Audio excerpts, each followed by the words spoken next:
কতবার বলেছি তোদের ওই নামটা আমার সামনে উচ্চারণ করবি না। আরে একবার কথা বলে না কোনো মান সম্মান যায় না। হ্যাঁ এই তুই কল কর তো, চুপচাপ ওর সাথে কথা বলবি, মেজাজ দেখাস না আবার।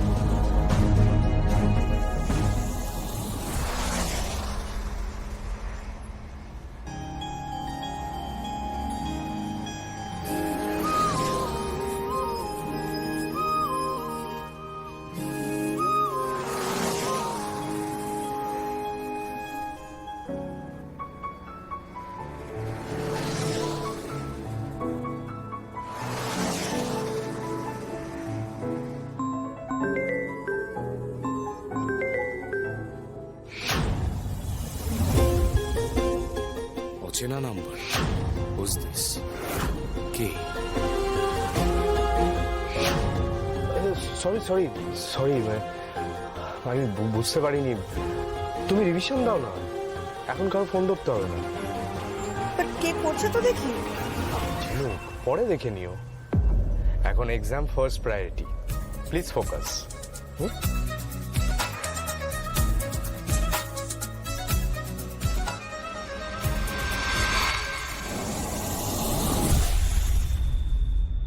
ধরলো না তো? জানতাম ধরবে না। আরে বাবা, এটা আমার নতুন নাম্বার তো, ওর কাছে সেভ নেই। এক কাজ কর, তুই ফোন কর। না আর না, আর ফোন করবি না। আর ফোন করলেও ও ধরবে না, সেটা আমি শিওর। নেগেটিভ ভাবছিস কেন? এমনও তো হতে পারে যে ওর ফোনটা সাইলেন্টে আছে। হ্যাঁ তাই তো। শোন, এই ব্যাপারে আমি আর একটাও কথা শুনতে চাই না। আর শোন না, ছাড় না, বাদ দে। বলছি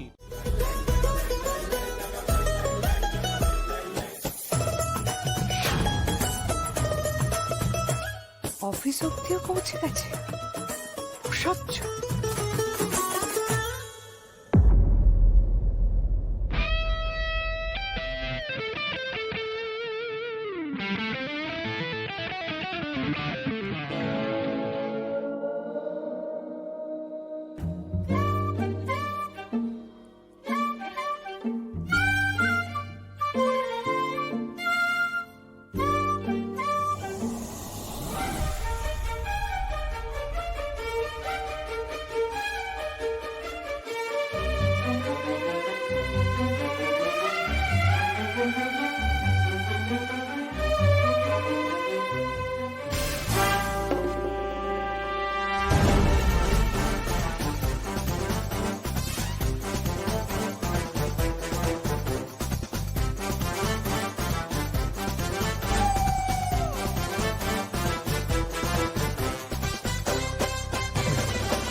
আজ তোমাকে দেখতে এতই সুন্দর লাগছে, চোখ ফেরানো যাচ্ছে না।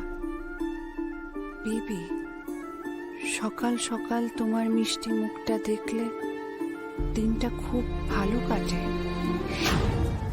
তুমি সুন্দরী, তাতে কোনো সন্দেহ নেই, বাট এত রূপের অহংকার ভালো নয়।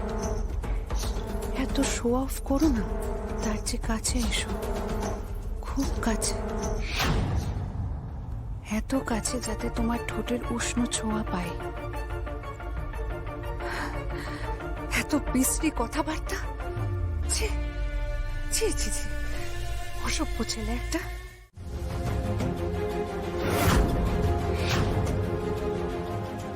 ম্যাডাম ম্যাডাম আমাকে ক্ষমা করে দিন, আপনি আমাকে শাস্তি দিন। আমি 1 ঘন্টা নীল ডাউন হয়ে থাকবো, আপনার পা ধরে শুয়ে পড়বো আমি, কিন্তু আমাকে ক্ষমা করে দিন ম্যাডাম।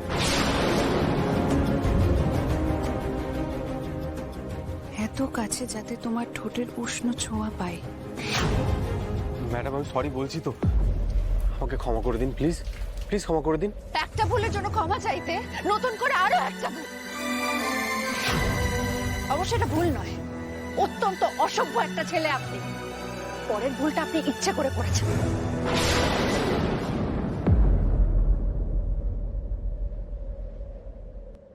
কি বলছে ঠিক শুনতে পাচ্ছি না, কিন্তু দুজনের মধ্যে যে একটা চরম অশান্তি হচ্ছে সেটা বেশ বুঝতে পারছি দূর থেকে। ঘেন্না করি আমি আপনাকে, ঘেন্না করি আমি আপনাকে, বুঝেছেন? বলেছিলাম না মুখটা কোনোদিনও দেখাতে না আমায়, বলেছিলাম না? সরুন। ম্যাডাম আমার কথাটা তো শুনুন। কি শুনবো? শোনার আর কি বাকি রেখেছেন? অত্যন্ত নোংরা অসভ্য একটা ছেলে আপনি। চিঠিটা আমি পড়েছি, আর চিঠিটা পড়ার পর থেকে আপনার সঙ্গে আমার কথা বলতেও পারছে। ম্যাডাম ম্যাডাম আমার কথাটা তো শুনুন। কথা বলার সুযোগটাও কি দেবেন না আমাকে? ম্যাডাম নোংরা কি লিখেছি আমি? সামান্য একটু, এটা সামান্য।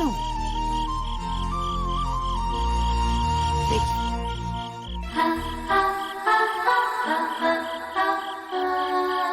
তোমার হাতের তালুটা একসময় কত নরম ছিল, আর এখন কাজ করতে করতে। কি করবো বলো, ভগবান তো আমার হাতে ভাগ্যরেখা দিতে ভুলে গেছে, তাই নিজেই ঘষে ঘষে ঘষে ঘষে নিজের ভাগ্যরেখা আঁকার চেষ্টা করি। কেন এত কাজ করছো বলো তো? সামান্য কটা টাকা বেশি রোজগারের জন্য দিন রাত এক করে কেন এত কাজ করছো? একটু নিজের শরীরটার দিকেও তাকাও। শরীরের সব কষ্ট আমি সহ্য করতে পারি কমলা, কিন্তু তোমার চোখের জল যে আমি সহ্য করতে পারবো না। আমি চাই আমার কমলা সুন্দরী সব সময় হাসতে থাকুক। তোমার ওই হাসিটাই তো আমার শরীরের সমস্ত ক্লান্তি নিমেষে দূর করে দেয়। হাসি, চোখে জল না, হাসি চাই। জল না, জল না, জল না।